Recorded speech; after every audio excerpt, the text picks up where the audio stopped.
Vítáme vás u dnešních pokusů. Dnes s Ajkou A Honzo, co si dneska vyrobíme? Dneska si vyrobíme lávovou lampu. Je to velice jednoduché. Co na to budeme potřebovat? Na lávovou lampu budeme potřebovat vázu, obyčejnou vodu,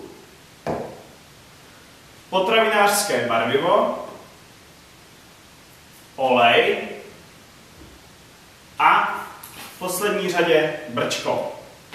To jsem zvědavá, jak s tím uděláš lávovou lampu.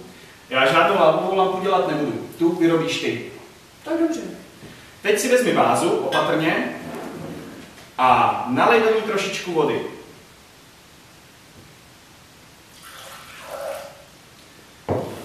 Vodu si můžeš obarvit potravinářským barvivem.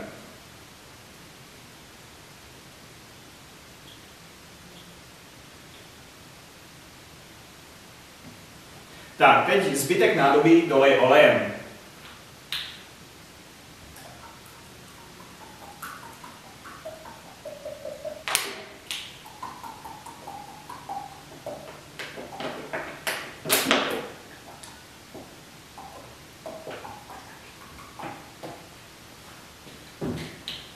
Tak, a teď sleduj.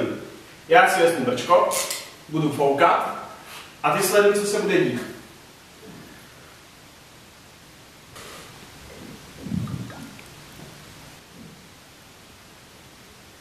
To je hezký, to se ti povedlo. Ale myslím, že existuje i způsob, jak si udělat lávovou lampu, aby si viděl i ty.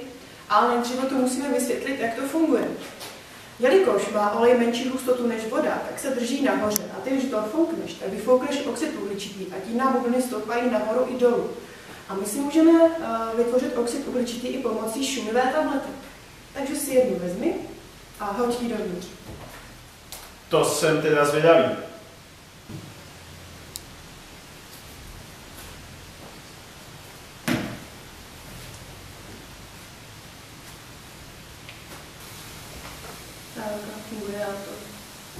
Tak to je super.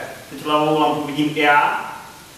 A teď už je to, holky a kluci, na vás. Můžete si vyrobit svoje vlastní lávové lampičky, své pokusy nám natočit nebo vyfotit a videa a fotky zasílat na náš e-mail nebo Facebook. Těšíme se na vás příště. Ahoj.